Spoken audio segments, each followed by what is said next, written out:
Bismillahirrahmanirrahim. Assalamualaikum warahmatullahi wabarakatuh. Bihamdillahi wassalatu wassalamu ala rasulillah wa ala alihi wa sahbihi wa mawala wa la hawla wa la quwata illa billahi wa ba'du. Alhamdulillah, di malam hari ini kembali kita bisa kumpul kembali di tempat yang insya Allah diberkahi. Dan saya minta maaf karena 2 minggu kemarin memang ada safari dakwah ke pulau, jadi kita libur ya. Tapi saya dengar sudah ada yang ganti ya. Ada yang ganti apa enggak? Ada. Apa kosong? Ada ya. Jangan sampai kosong lah ya.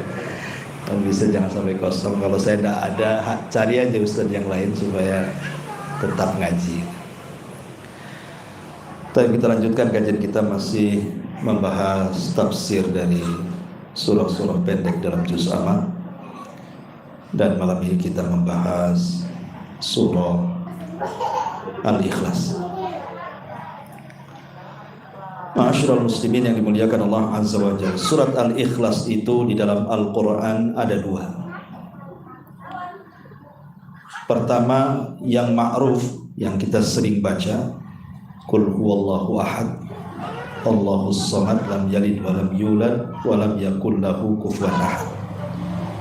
Ini disebut surah Al-Ikhlas. Tapi di sana juga ada surat lain disebut Al-Ikhlas juga. Surat yang ma'ruf juga, Qul ya ayyuhal kafirun la a'budu ma ta'budun. Ini juga disebut surah Al-Ikhlas juga, karena isinya hampir mirip, baik Qul huwallah ataupun Qul ya ayyuhal kafir. Cuman bedanya, kalau Qul huwallahu ahad itu bicara tentang rububiyah, siapa Tuhan kita, maka dijawab dalam surah Al-Ikhlas itu. Tetapi kalau Qul ya ayyuhal kafirun itu bicara tentang tauhid uluhiyah, bagaimana cara nyembah. Jadi dalam surah Al-Ikhlas itu Qul huwallahu ahad mengenal siapa Tuhan kita, tapi dalam surah Al-Ikhlas yang kedua Qul ya ayyuhal kafirun bagaimana cara menyembahnya. Jadi satu bicara tentang tauhid rububiyah dan asma dan sifat, satu bicara soal tauhid uluhiyah. Tapi kita akan bahas keutamaan surah Al-Ikhlas dulu. Di zaman Nabi SAW, Nabi itu kalau mengutus sebuah pasukan dalam bentuk sariyah. Sariyah itu pasukan khusus. Nabi tidak terlibat di situ. Disebut sariyah bahasa Arabnya. Lah Nabi SAW itu kalau mengutus sebuah pasukan, yang menjadi pemimpin pasukan itu bukan dilihat dari skill berperang, bukan. Bukan sudah berapa kali kamu ikut jihad, pandai gak kau menomba, berpanah, berkuda, bukan itu. Yang pertama kali menjadi ujian menjadi pemimpin perang. Tapi yang ditanyakan pertama kali oleh Rasul adalah kam hafidtum min kitabillah. Berapa banyak Quran yang kau hafal? Itulah itu. Coba kalau semua perusahaan, ya kan, kalau ngetes orang masuk berapa banyak hafalan Quran, insya Allah itu amanah semua isinya. Ya kan? Nggak ada orang korupsi di perusahaan itu. Kalau Quran dulu tuh tesnya. Ya. Jadi Nabi SAW itu Quran dulu dites. Baru nanti yang paling banyak hafalannya, dialah yang menjadi pemimpin perang. Kata Nabi SAW, anta imamuhum, engkau yang menjadi imam mereka. Kenapa? Karena di zaman itu imam perang itu plus juga imam sholat masalahnya. Jadi satu sisi dia menjadi imam perang, sisi lain nanti ketika safar dia pun merangkap menjadi imam sholat. Makanya yang pertama kali ditanyakan Rasul itu berapa banyak hafalan yang kamu punya. Maka yang satu mengatakan aku hafal sekian dan sekian, yang satu mengatakan sekian dan sekian.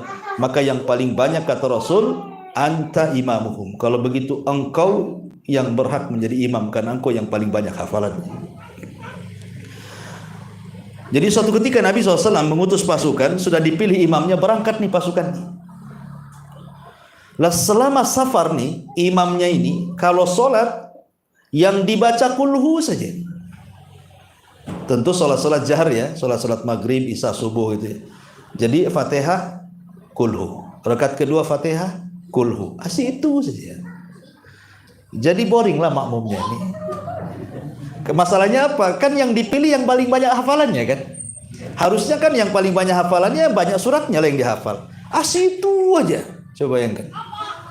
Jadi akhirnya pasukannya ini protes sama imamnya. Kata pasukannya, wahai sang imam, engkau dipilih oleh Nabi itu karena banyak hafalan. Apa tidak ada surat yang kau hafal selain kul huwallahu ahad? Malah kemudian pemimpin perang ini mengatakan, bukan saya tidak punya hafalan, tapi saya tetap akan membaca kul huwallah. Kalian mau sholat di belakangku silahkan, mau sholat sendiri juga silahkan. Malah digituin sama imamnya kan. Ya mau tidak mau kan harus taat kepada pemimpin. Dalam peperangan itu tidak boleh membangkang pemimpin. Bisa masalah kan itu ya. Akhirnya walaupun hatinya agak gimana gitu ya, ya tetap aja sholat di belakang dia sampai selesai perang ya. Akhirnya kemudian selesai perang ini, sampailah mereka di Madinah, dilaporkan sama pasukan ini kepada Nabi. Rasul, ini kami punya pemimpin ini aneh katanya. Kalau sholat asik kulhu aja, persis kayak ibu-ibu, kulhu aja itu ibu ya. Si kulhu lagi, kayaknya surat favorit itu ya. Jadi akhirnya kemudian Nabi SAW memanggillah pemimpin pasukan ini, kemudian menanyakan alasannya. Maka kata pemimpin pasukan ini mengatakan, kenapa aku selalu membaca kul huwallahu ahad itu? Kata dia mengatakan, fa inni uhibbuha ya Rasulullah, karena aku suka dengan surat itu. Sama dengan kita juga kan, suka dengan surat itu kan. Makanya kalau taraweh itu, kalau lam yakunil itu agak lama kali gitu ya. Oh lama, wah lam yakunil nih, lemes gitu kan. Kulhu, oh senang nih, cepat salam, cepat balik gitu. Jadi akhirnya Rasul mengatakan, kenapa kau cinta dengan surat itu? Itulah bedanya alasan kita dengan alasan sahabat. Kalau kita cinta dengan surat Qul Huwallah itu karena pendeknya. Tapi sahabat ini mengatakan, kenapa saya cinta dengan surat itu wahai Rasul? Maka sahabat ini mengatakan, li'annaha sifatur rahman. Karena di dalam surah Qul Huwallah itu ada sifat-sifat yang agung yang dimiliki Allah Subhanahu wa taala. Maka aku suka dengan sifat itu. Maka apa kata Nabi SAW? Hubbuka iyyaha adkhalakal jannah. Kecintaanmu kepada surat itu, maka Allah akan masukkan kau ke dalam surga. Ya, luar biasa ya kan? Nah, cukup kita baca kulhu terus, ya, itu penyebab kita masuk surga itu. Tapi jelas alasannya ya, karena sahabat ini mencintai surah Qul Huwallah itu karena apa? Keagungan sifat-sifat Allah di dalamnya. Kalau kita kan karena pendeknya, kan itu. Cintanya karena pendek itu. Ini satu keutamaan surah Al-Ikhlas. Yang kedua, Nabi SAW mengatakan dalam sebuah hadis yang sahih, kata Nabi SAW, man qara'a qul huwallahu ahad asyra marratin fi kulli lailah fi kulli yaumin wa lailatin buniyat lahu baitun fil jannah. Siapa yang membaca Qul huwallahu ahad 10 kali dalam sehari semalam, maka Allah akan bangunkan baginya satu istana di sorga. Luar biasa sebenarnya. Qul huwallahu ahad 10 kali dalam sehari semalam, itu cukup dibangunkan satu rumah di sorga itu. Padahal membaca Qul huwallahu 10 kali kan saya kira enggak berat lah. Tapi bukan Qul huwallahu bukan itu. Maksudnya sampai selesai lah kan itu ya. Qul huwallahu ahad, Allahus samad, lam yalid walam yulad walam yakul lahu kufuwan ahad, satu. Gitu kan ya. Kemudian diulang lagi Qul huwallahu ahad, Allahus samad, lam yalid walam yulad walam yakul lahu kufuwan ahad, dua gitu ya. Sampai 10 kali. Pamannya ambillah pagi 3, siang 3, sore 3, malam 1, dapatlah 1 rumah di sorga tuh. Kan enak tuh. Setiap hari loh kita bangun 1 rumah di sorga, luar biasa. Masalahnya sering saya katakan bahwa sorga itu perkara gaib. Karena perkara gaib itulah kadang-kadang kita kurang yakin. Lain kalau seandainya saya kasih kunci, ambil rumah di Sukajadi. Syaratnya baca kulhu 1000 kali. Kira-kira antum baca nggak? Daripada jadi neksi, bagus saya baca kulhu Allah 1000 kali kan gitu ya. Jelas tuh. Sukajadi kunci lagi. Ya. Kenapa kok mau walaupun 1000 kali coba? Ini 10 kali saja. Dan istana di surga lebih hebat dibandingkan istana di dunia coba. Karena tidak gaib Sukajadi nampak. Lain surga ini gaib. Ustaz ini cerita aja katanya. Kan gitu ya bawaannya itu ya. Jadi makanya kegaiban itu kenapa Allah cantumkan di permulaan Al-Baqarah itu di antara sifat-sifat orang yang beriman. Karena gitu banyak yang ragu-ragu dengan yang gaib itu. Ini faedah yang kedua. Jadi faedah yang pertama bisa menyebabkan orang masuk surga. Faedah yang kedua dibangunkan lagi rumah di surga. Kemudian keutamaan yang ketiga. Jadi suatu ketika Abu Hurairah radhiyallahu an menceritakan. Jadi dia di samping Rasul. Tiba-tiba tengah malam itu ada yang sedang sholat malam dan dia membaca surah Qul Huwallahu Ahad. Tidak tahu siapa yang baca karena gelap. Jadi Nabi SAW tiba-tiba nyeletuk dan mengatakan wajabat. Abu Hurairah bingung, apa maksud wajabat itu? Jadi setelah itu kemudian Abu Hurairah bertanya, apa yang Anda maksud dengan kalimat wajabat itu wahai Rasul? Maka Rasul mengatakan wajabat lahul jannah. Wajib orang itu masuk surga katanya. Jadi saking senangnya Abu Hurairah radhiyallahu an sifat sahabat ini, kalau ada orang mendapatkan kesenangan, maka dia ikut senang. Itulah sifat para sahabat. Jadi kalau ada saudaranya mendapatkan kesenangan, maka dia ikut senang. Kalau kita terbalik ya, kalau saudaranya dapat kesenangan, kita pula susah. Kenapa nggak saya katanya? Hasan kita ini kan. Jadi Abu Hurairah ini ketika mendengar Rasul memuji orang itu, wajabat lahul jannah, dicari orang itu. Maksudnya mau disampaikan, ya berbahagialah Rasul ngomong tentang kamu, bahwa engkau akan masuk surga gitu maksudnya. Tapi karena malam dicari-cari nggak ketemu dia, entah kemana. Tapi yang jelas bahwa walaupun orang itu tidak ditemukan Abu Hurairah, tetapi sabda Nabi SAW cukup menjadikan rekomendasi dia masuk surga. Begitu para sahabat. Ya, makanya contoh yang lain nih, ketika Nabi SAW dengan Abu Bakar dan Umar itu pulang dari safar, kemudian singgah di Masjid Nabawi. Di balik tembok itu, Abdullah ibn Mas'ud radhiyallahu an sedang membaca Quran, dan suara Abdullah ibn Mas'ud itu indah sekali. Jadi kata Nabi kepada Abu Bakar dan Umar, wahai Abu Bakar, Umar, kalau engkau ingin mendengarkan saat Jibril menurunkan wahyu kepada aku, seperti itulah suaranya. Maksudnya suara Abdullah ibn Mas'ud gitu maksudnya. Jadi pagi-pagi buta tuh Umar bin Khattab itu datang ke rumahnya Abdullah ibn Mas'ud dan mengatakan, absyir ya ibna ummi abdin. Itu kunyahnya. Berbahagialah wahai ibnu ummi abdin, wahai Abdullah bin Mas'ud, Rasul mensejajarkan suaramu dengan Jibril. Apa kata Abdullah bin Mas'ud? Iya, baru saja Abu Bakar datang katanya. Padahal Umar itu maksudnya buta-buta datang itu maksudnya mau menyaingi Abu Bakar, gitu ya. Pagi-pagi buta dia, rupanya Abu Bakar lebih dulu. Gitu. Kata Umar, wah saya tidak bisa itu mendahului Abu Bakar. Gitu.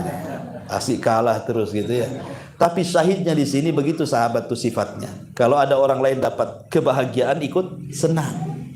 Gitu maksudnya ya. Harusnya seperti itu, kita harus bahagia di atas kebahagiaan orang lain. Jangan susah pula di atas kebahagiaan orang lain. Nanti setruk. Taib, ini yang kedua, yang ketiga, yang keempat. Nabi SAW pernah mendengar ada seorang sahabat ketika berdoa. Salah satu penggalan doanya adalah isi daripada surah Al-Ikhlas. Lam yalid walam yulad walam yakul lahu kufuwan ahad. Maka kata Nabi SAW, orang itu sudah berdoa yang kalau dia berdoa pasti diijabah. Jadi kalau seseorang berdoa mengambil sifat-sifat Ar-Rahman di dalam surah Qul Huwallahu Ahad itu penyebab seseorang itu terkabul doa. Bahkan lebih daripada itu, surah Al-Ikhlas itu disebut juga suratus syifa, surat kesembuhan. Jadi kalau orang meruqyah baca Qul Huwallah di air putih gitu ya, kemudian diminumkan ke orang, itu jadi obat. Nah gitu saja mudah ngeruqyah itu. Baca Fatihah, baca Qul a'udzu birabbin nas, Qul a'udzu birabbil falaq, Qul huwallah, dah kasihkan. Itu sudah jadi obat. Dan harus yakin. Ya, ruqyah itu tidak boleh coba-coba. Kalau coba-coba nggak akan mujarab. Karena Quran itu nggak bisa untuk coba-coba. Ah, coba-coba siapa tahu sembuh. Nggak bisa. Itu ragu-ragu dengan Quran namanya. Nggak boleh, harus yakin sembuh. Ya. Makanya dalam ilmu kesehatan itu sugesti itu penyembuh. Hanya sekedar sugesti itu bisa menyembuhkan. Penting itu kepercayaan itu. Meyakinkan pasien itu penting. Makanya nggak ada dokter yang nakut-nakuti. Sembuh, padahal besok mau mati itu. Iya kan? Karena ditanamkan sugesti. Jangan sampai orang didonkan. Oh didonkan ya makin parah penyakitnya. Memang begitu ilmu kesehatan. Ya, jadi kalau sama orang sakit itu, insya Allah sembuh. Banyak orang sembuh kayak kamu. Padahal nggak pernah sembuh kayak gitu tuh. Tapi tidak apa-apa. Ya, tanamkan sugesti kepada orang supaya orang itu ada harapan gitu maksudnya ya. Dan itu kebaikan. Ini diantara keutamaan surah Al-Ikhlas dan banyak. Kita masuk tafsirnya. Allah Subhanahu Wa Taala mengatakan, Qul huwallahu ahad. Di dalam Al-Quran itu surat-surat yang dimulai dengan Qul itu cuman ada 5. Maksudnya dimulakan dengan kalimat Qul. Pertama, Qul huwallahu ahad, 1. Yang kedua, Qul a'udzu birabbin nas.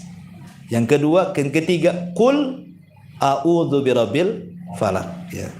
Yang keempat, apalagi itu? Qul ya ayyuhal kafirun.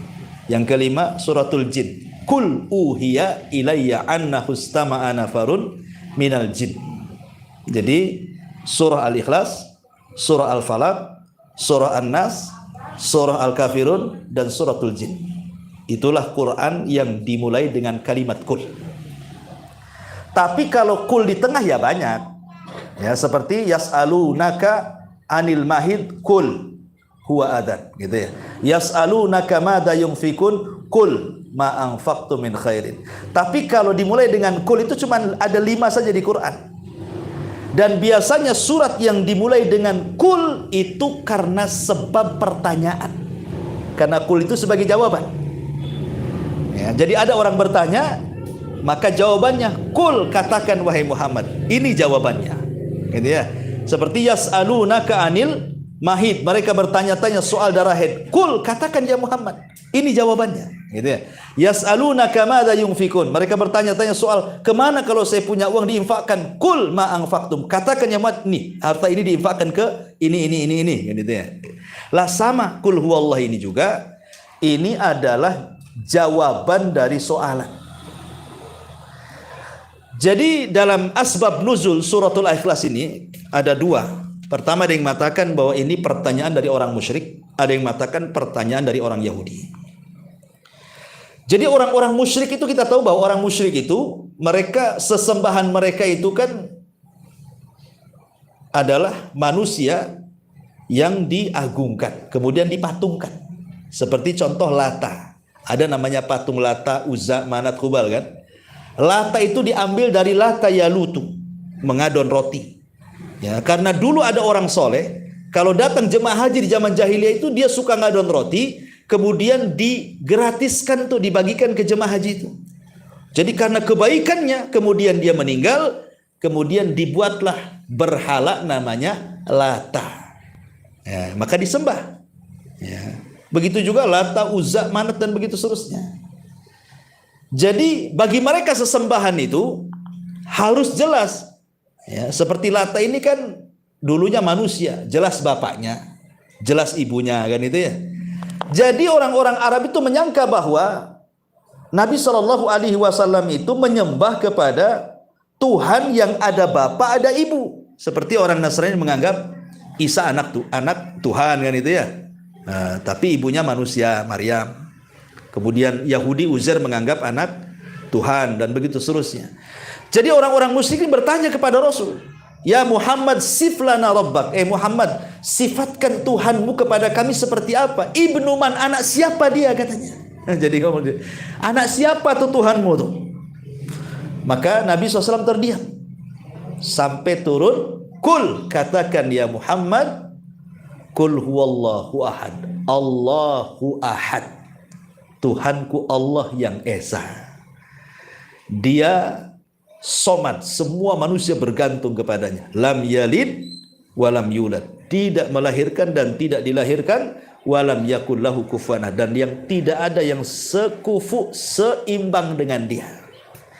Jadi jawaban kul huwallahu ahad ini sebagai pertanyaan ketika ditanya siapa Tuhan wahai Muhammad. Ibnu man, anak siapa dia? Ibunya siapa dia? Maka Allah balas bahwa Tuhan kita Allah yang tunggal, dia tidak beranak dan tidak diperanakkan, dan semua manusia bergantung kepadanya dan tidak ada yang sekufu dengan Allah Subhanahu wa taala. Taib, kita akan rinci. Qul huwallahu ahad. Kalimat ahad dalam bahasa Arab itu beda dengan wahid. Ada ahad, ada wahid. Kalau bahasa kita ada esa, ada satu. Kan beda. Esa dengan satu itu. Kenapa esa dengan satu beda? Sebab setelah satu pasti ada dua. Sebelum satu pasti ada kosong. Sama dengan bahasa Arab. Setelah wahid, itsnain. Sebelum wahid, sifar. Dan itu ya, kosong. Ya. Tapi kalau ahad, tidak ada sebelum dan tidak ada sesudahnya. Sama dengan kalimat esa. Coba, esa itu kan tunggal bahasa kitanya. Sekarang sebelum esa apa? Dan setelah esa apa? Kan nggak ada. Apakah dua esa? Dua juga kan? Dua esa, tiga esa jatuhnya kan itu ya. Ya nggak mungkin juga kan itu ya. Jadi ahad itu artinya esa. Wahid itu artinya satu. Satu itu memungkinkan dua, tiga, empat, lima. Tapi kalau esa itu tidak mungkin dua esa, tiga esa, empat esa. Ya esa saja. Gitu maksudnya. Maksudnya apa? Ketika Allah mengatakan kul huwallahu ahad, maksudnya ahadun fi dzatihi wa wahidun fi sifatihi. Jadi ketika bicara zat dia esa. Tapi ketika bicara sifat maka tidak esa. Karena semua sifat itu banyak, tapi kembali ke yang esa. Sifat kita kan banyak gitu ya. Pemarah, pemaaf, tersenyum, kan kita satu orang tapi kan sifat kita banyak, ya kan? Lah Allah itu dia wahid dalam sifat tapi ahad dalam zat. Semua sifat kembali kepada Allah Subhanahu wa taala. Kenapa? Karena walaupun ada kemiripan nama ataupun sifat yang dimiliki Allah dengan kita, tapi akan berbeda. Karena Allah satu-satunya yang tersifati dan ternamai dengan nama tersebut. Contoh umpamanya Ghafur, Allah Maha Pengampun.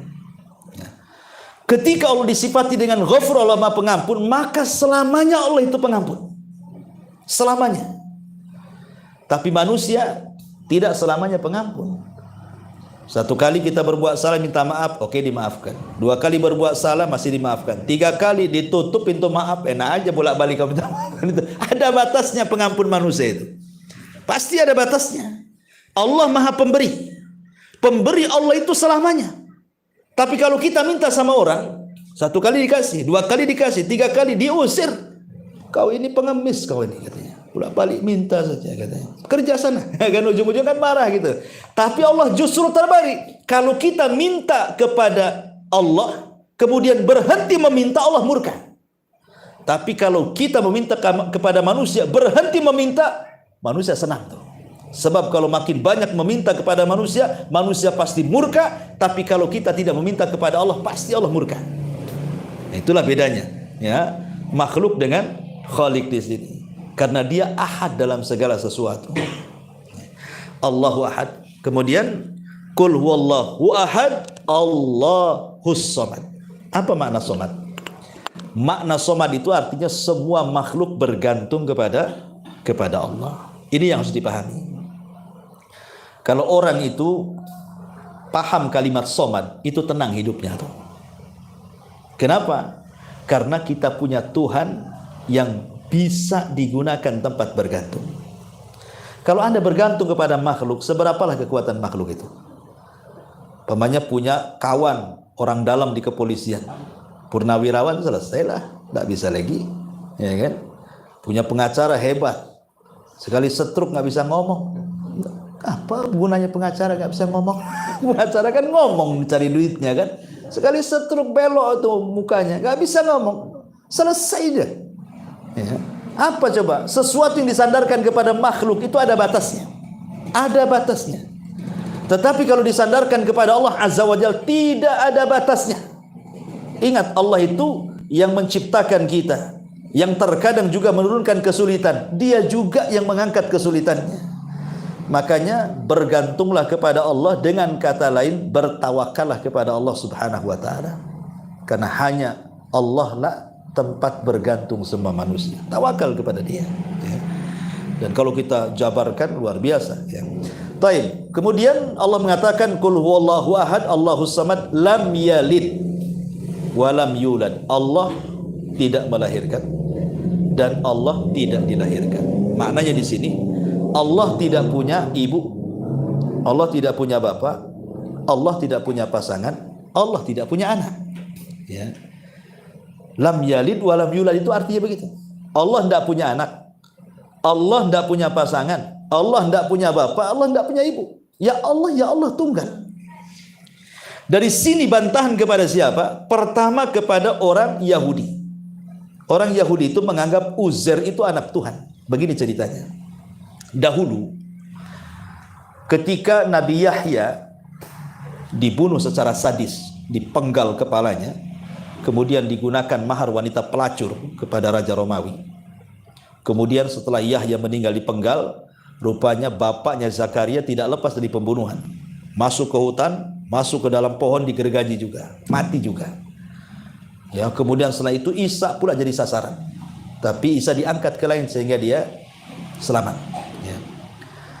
Lah karena kekejaman Raja Herodes ini yang memenggal kepala Yahya, maka Allah Subhanahu wa taala berfirman, wala tahsabannallaha ghafilan amma ya'malu zalim. Jangan sangka Allah itu lalai kepada orang-orang yang melakukan kezaliman. Pasti Allah tidak akan lalai. Makanya dikirim kepada Raja Herodes ini, raja yang paling bengis kala itu, yang namanya Bukhtun Nasr.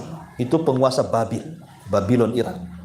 Jadi datang pasukan dari Irak dipimpin oleh Bukhtun Nasr, kemudian diserbu Palestina, dihancurkan ke akar-akarnya, sampai dirobohkan bangunan, habis rata dengan tanah. Kemudian dibantai orang-orang Yahudi, sebagiannya ditawan, dan wanita dan laki-laki jadi budak dibawa ke Irak. Ketika Raja Palestina zalim, Allah kasih lagi raja yang lebih zalim lagi. Nah itu ya, namanya wa ashgilidz zalimina bidzalimin. Selawat apa? Asgil.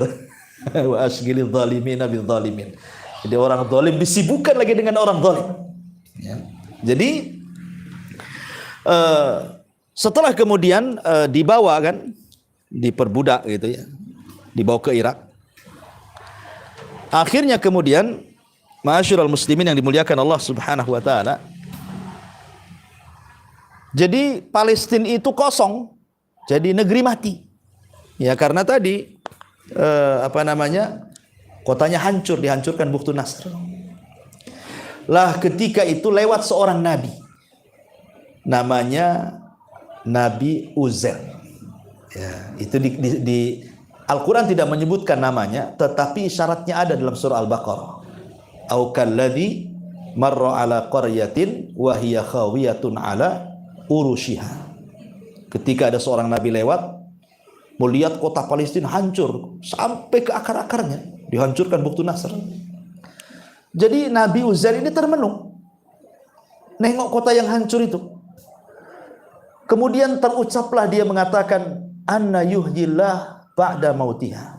Mungkinkah Allah menghidupkan negeri yang sudah hancur setelah hancur seperti ini? Mungkin bahasa kita ini kalau sekarang ada Ukraina diserang sama Rusia kan, kotanya dihancurkan. Kemudian kita melihat kota itu sebelum hancur indah, tiba-tiba sudah hancur lebur. Kemudian kita berpikir, mungkin gak kota itu akan sedia kalah? Itu bahasanya. Ya, kata Nabi Uzair itu. Mungkinkah Allah bisa mengembalikan kota yang sudah hancur itu? Akhirnya kemudian Uzair itu saking ngantuknya melihat kota itu karena panas, masuk dia ke dalam gua. Kemudian tidur, tidak bangun-bangun 1 abad. Berapa 1 abad? 100 tahun. Tidak bangun tuh. Coba antum kalau lama segitu kan bangun udah berjanggut. Udah tua. Jadi ini 1 abad tidur Nabi Uzair nih. Setelah 1 abad bangun dia. Masalahnya dia kan bawa kendaraan, ya, bawa himar keledai, kemudian bawa makanan juga, bawa minuman juga. Lah makanan dan minumannya yang namanya sudah 100 tahun ya sudah nggak ada lah kan gitu ya. Lam yatasana, sudah berubah makanan minumannya sudah 100 tahun. Ya. Kemudian makanan dan minumannya tidak berubah, yang berubah itu adalah keledainya. Ya. Jadi makanannya masih tetap, minumannya tetap. Cuman yang jadi masalah keledainya sudah nggak ada, tinggal tulang-tulang saja. Karena kan terikat, 100 tahun dia nggak bisa makan, kan matilah. Akhirnya Allah Subhanahu wa Ta'ala ingin memberitahu Nabi Uzair bagaimana dia mampu menghidupkan kota dengan cara apa? Menghidupkan keledai. Tiba-tiba kata Allah Subhanahu wa Ta'ala, lihat keledai itu katanya. Tiba-tiba tulang belulangnya menyatu kembali. Kemudian merangkai kembali, entah dari mana dagingnya tiba-tiba datang, kemudian jadilah dia keledai. Tiba-tiba keledai ini memekik seperti kiamat mau bangkit itu. Maka Uzair menyaksikan tuh, bagaimana Allah bisa menghidupkan keledai dari kematian. Seolah-olah Allah ingin mengatakan, kalau hanya sekedar menghidupkan kota yang mati, itu gampang, gitu maksudnya. Nih keledai saja bisa hidup. Ya. Makanya ketika kemudian setelah itu Uzair ini bangun 100 tahun melihat kota, rupanya betul-betul sudah ramai lagi kota itu. Dia pun pulang ke rumahnya, masih ingat jalan rumahnya, cuman gak ada yang kenal dia. Sudah 100 tahun masalahnya. Yang kawan-kawan dia udah matilah semua, yang seumuran dia kan. Ketika dia sampai di rumah, adalah nenek tua buta. Kemudian ditanya, kamu siapa? Saya Uzair. Gak mungkin, Uzair udah mati, kata nenek tua ini. Ya, kalau kamu Uzair itu punya karamah, bisa menyembuhkan orang buta katanya. Diusaplah kemudian wajah nenek itu. Akhirnya bisa lihat. Pas dilihat, oh benar kamu Uzair. Karena Uzair nggak berubah mukanya. Kamu Uzair. Dari situlah tersebar bahwa Uzair masih hidup. Sehingga kemudian orang-orang Yahudi senang. Akhirnya banyak orang-orang Yahudi datang kepada Uzair, minta untuk diajarkan Taurat. Lah ketika itu papan Taurat hilang. Ketika Buktu Nasr menyerang Palestina itu papan Taurat hilang. Entah di mana gitu ya. Tapi kemudian Allah Subhanahu wa Ta'ala ilhamkan kepada Uzair sanggup menghafal Taurat di kepalanya. Sehingga orang Yahudi pun ekstrim kepada Uzair. Bagaimana mungkin Nabi Musa aja nggak hafal Taurat? Yang turun Taurat kepadanya, kok Uzair bisa hafal pula, kan begitu ya? Sejak itulah orang Yahudi akhirnya menuhankan Uzair dan mengatakan Uzair itu putra Allah. Makanya Allah mengatakan dalam surah At-Taubah, wa qalatil yahudu Uzair ibnullah. Berkata orang-orang Yahudi, Uzair itu putra Allah. Hanya gara-gara hafal Taurat. Dalam Islam itu yang hafal Quran banyak. Anak-anak kecil sudah hafal Quran. Enggak juga disebut itu anak Allah. Berapa anak Allah dalam Islam tuh kalau setiap orang yang hafal Quran dikatakan anak Allah kan? Semua jadi anak Allah lah yang ditahfidz Quran itu. Ya. Karena hanya satu-satunya kitab langit yang bisa dihafal cuma Quran. Coba orang Nasrani dengan Injilnya, ada yang hafal Injil luar kepala? Nggak ada. Gitu. Tapi umat Islam itu bisa menghafal Quran walaupun anak-anak. Bahkan ketika saya masih di Yaman itu, ada cerita orang tua usianya 80 tahun. Dia kerjanya itu bawabah. Bawabah itu security bahasa kita, bahasa Arabnya bawabah. Jadi dia tukang jaga gerbang madrasah. Sudah 80 tahun usianya. Jadi melihat orang-orang asing kayak kita, orang Indonesia itu kok bisa ngafal Quran. Dia cemburu kan, dia orang-orang Yaman masalahnya. Tapi dia nggak bisa baca Quran. Rupanya tidak semua orang Arab itu bisa baca Quran. Ada juga orang Arab tak bisa baca Quran, ikhwan. Ya. Tapi karena keinginannya ingin hafal Quran kuat, zaman itu kan belum ada kayak gitu handphone, masih pakai tip kaset, tip Sony zaman dulu kan, pakai tip kaset itu. Jadi dia beli kaset itu, sama beli kaset 30 justru, ditaruh di posnya itu. Jadi setiap hari dia dengerin tuh satu kaset Al-Fatihah itu. Kalau dia dapat satu ayat pemanya Alhamdulillahirabbil alamin, diulang-ulang sampai 100 kali itu. Sudah hafal, nanti ke ayat berikutnya, hafal ayat berikutnya. Allah takdirkan lama-lama hafal satu Quran. Enggak ada yang mustahil ya, kawan. Makanya Allah mengatakan walaqad yassarnal Qur'ana lidzikri. Kami mudahkan Quran itu diingat sebenarnya. Semua orang bisa ngafal Quran, kita aja yang malas. Bukan begitu, Ustaz. Saya ini sudah hafal wadduha. Besoknya saya tambah watin, wadduhanya hilang, watininya pun hafal katanya. Itu bukan ngapal, itu namanya nukar hafalan. Ditukar hafalannya gitu ya. Jadi itulah kadang-kadang kita. Kembali bahwa ketika orang-orang Yahudi menuhankan Uzair, maka Allah mengatakan lam yalid wa lam yulad. Tuhan orang Islam itu tidak melahirkan dan tidak dilahirkan. Kemudian orang-orang Nasrani, ayat ini juga bantahan kepada Nasrani, karena orang Nasrani menganggap Isa itu anak Tuhan. Sebagian mereka mengatakan satu di antara 3 Tuhan, bahkan yang lebih ekstrim mengatakan Isa itu Tuhan itu sendiri. Nah, itu kan ekstrim sekali. Alasannya apa? Alasannya sederhana. Karena Maryam itu mengandung tanpa bapa. Lalu siapa bapaknya? Kalau bukan Tuhan, gitu ya. Makanya ketika mereka punya prasangka seperti itu, Allah bantah dalam Quran. Inna mathala Isa kamathali Adam.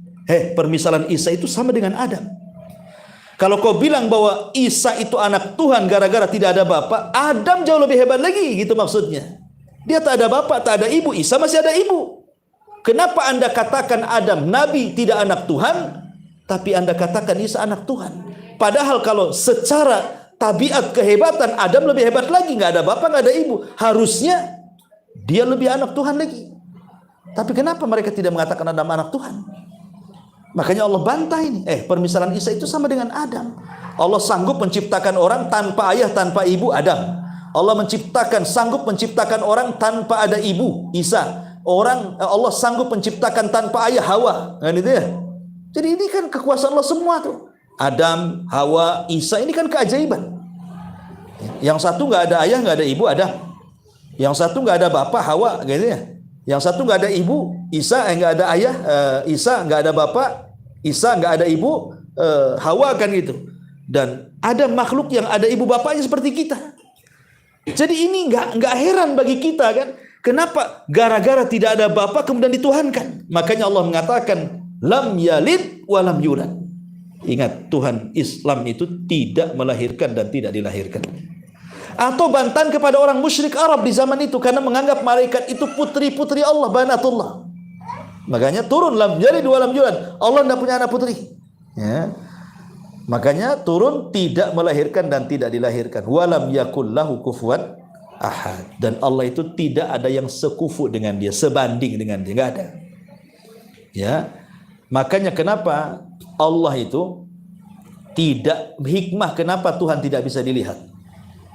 Kenapa kok Tuhan kita tidak bisa dilihat? Bukan tidak bisa dilihat, pandangan kita tidak sanggup melihatnya.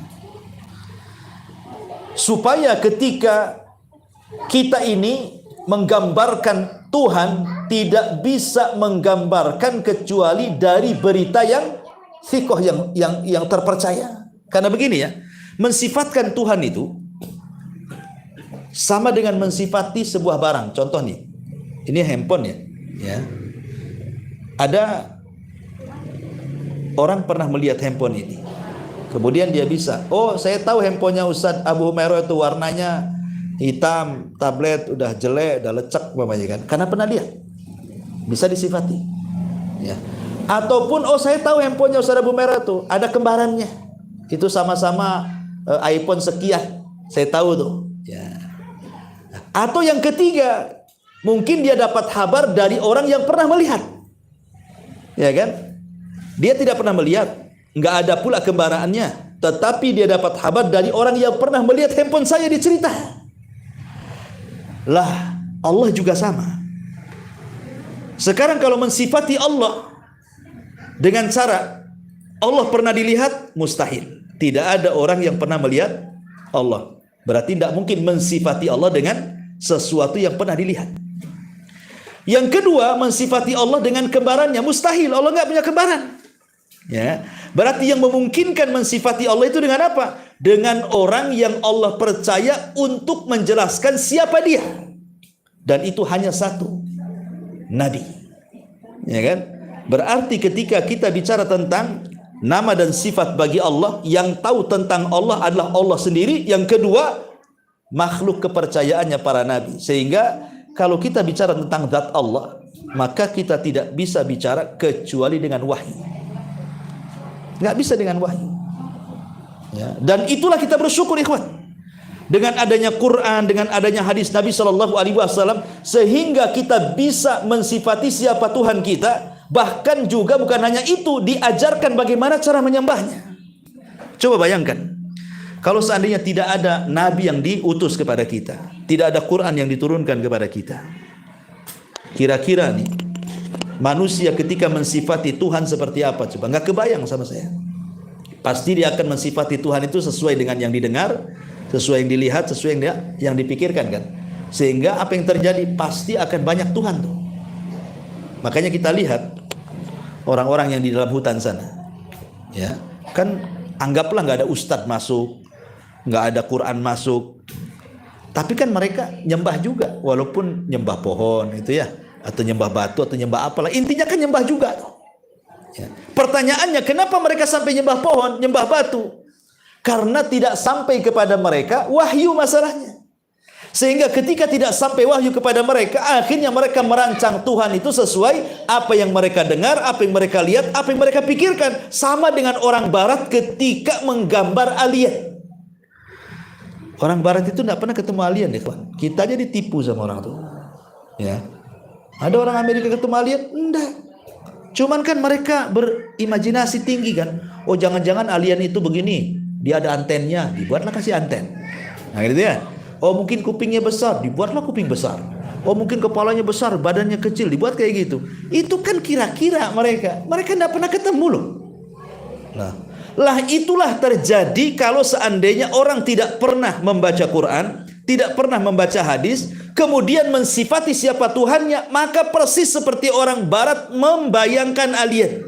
Akhirnya apa? Jangan-jangan Tuhan itu seperti orang. Dibuatlah akhirnya patung kayak orang. Kan itu. Yang lain mengatakan, oh enggak, bukan kayak orang. Memang kayak orang, tapi tangannya banyak. Kasih tangan banyak. Kan itu. Oh enggak ada, itu Tuhan itu punya belalai. Kasih belalai di depan. Kan itu ya. Oh, Tuhan itu bukan orang, dia ular sendok. Dibuatlah patung ular sendok.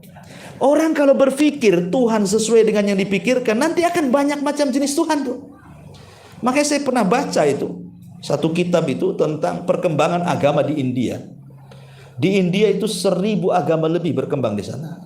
Otomatis ketika 1000 agama lebih berkembang, berarti 1000 Tuhan lebih berkembang di sana. Ya kan? Makanya macam-macam orang sana nyembah, sampai sapi pun disembah. Ya. Ada orang sapi masuk pasar gitu kan, makan kangkung. Jangan diganggu, itu Tuhan lagi makan kangkung. Jadi pikirnya itu kan, karena semua disembah. Kenapa? Tadi karena tidak turun nabi, tidak turun kitab kepada mereka. Alhamdulillah kita ini ada nabi, ada Quran, sehingga membimbing kita ini bagaimana cara mengenal Allah. Qul huwallahu ahad, Allahus samad, lam yalid walam yulad walam yakul lahu kufuwan ahad. Alhamdulillah kita dapat penjelasan siapa Tuhan kita. Kalau enggak macam-macam kita sembah tuh. Ya. Wallahu a'lam bishawab. Ini yang bisa sampaikan sebelum saya tutup. Silakan kalau ada yang mau bertanya.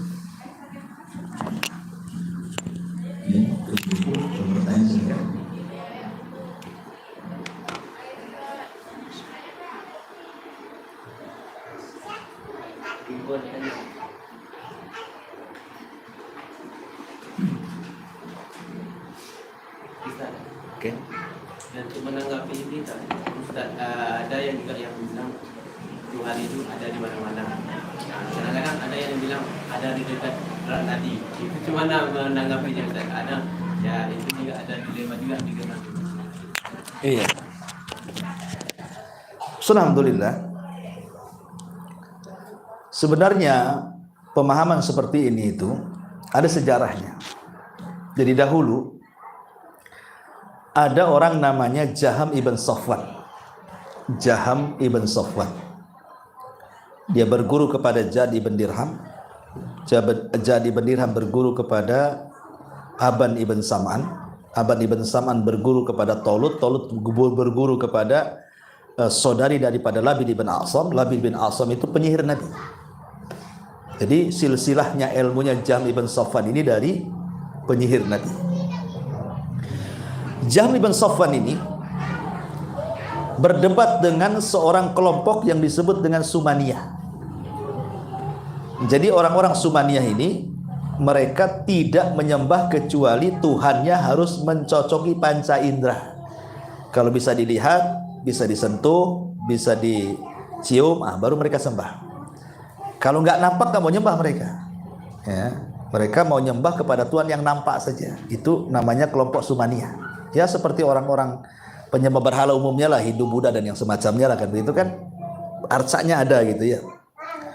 Sementara pemahaman si Jaham ibn Safwan ini justru dia mengingkari bahwa Tuhan itu tidak punya nama, Tuhan itu tidak punya sifat.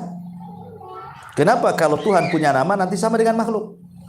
Kalau Tuhan punya sifat sama dengan makhluk. Makanya dia mengingkari bahwa Tuhan itu tidak punya nama, tidak punya sifat. Berjumpalah ini dua kubu yang berbeda. Satu terlampau ekstrim menyembah Tuhan harus sesuai panca indera. Yang satu pula mengingkari Tuhan itu tidak punya nama, tidak punya sifat. Akhirnya berjumpa, berdialog nih dua kelompok ini. Jadi orang-orang Sumani ini bertanya kepada Safwan ibn Jaham ibn Safwan ini, ya Jaham, siflana rabbak. Jaham, sifatkanlah Rabbmu itu seperti apa? Seperti apa? Apakah dia lonjongkah, dia bulatkah, dia apa? Seperti apa? Tuhan itu seperti apa? Karena Jaham ibn Safwan ini mengatakan tidak ada nama, tidak ada sifat bagi Tuhan. Kalau ditetapkan nanti sama dengan makhluk. Bingunglah Jaham ini. Mau mensifati dia mengingkari sifat, mau kasih nama dia mengingkari nama. Akhirnya dia mengatakan ginilah jawabannya. Tunggu sebentar. Tunggu beberapa hari berikutnya. Akhirnya dia masuk ke dalam rumah 40 hari tidak sholat. 40 hari tidak sholat dia. Mikirin jawaban tentang siapa Tuhan. Gitu. Kalau kita kan gampang siapa Tuhan. Qul huwallahu ahad. Selesai kalau kita. Kan itu. Ini mikir siapa Tuhan saya ini. Setelah 40 hari dia nggak sholat bu. Keluar dia. Dia datang kepada orang-orang Sumaniyah. Saya punya jawabannya katanya. Apa jawabannya katanya? Tuhan itu seperti angin katanya. Kamu kan bisa merasakan tuh angin tuh. Bukan berarti tidak ada angin, kan ada tuh angin tuh katanya. Jadi Tuhan itu seperti rih, seperti angin. Bisa dirasa tapi tidak kelihatan. Kata Jaham ibn Safwan itu. Jadi Tuhan itu bisa kita rasakan walaupun kau tidak nampak katanya. Jadi orang-orang Sumaniyah mengatakan, gimana kamu ini Jaham? Bukankah kamu mengatakan Tuhanmu tidak punya nama, tidak punya sifat? Kalau kamu katakan Tuhanmu seperti angin, berarti kamu mensifati secara tidak langsung Tuhanmu itu ada. Wujud. Dan wujud itu bagian daripada sifat. Kan gitu ya? Berarti kamu ini nggak beres kaidahnya nih. Akhirnya bingung lagi dia. Oh iya juga katanya.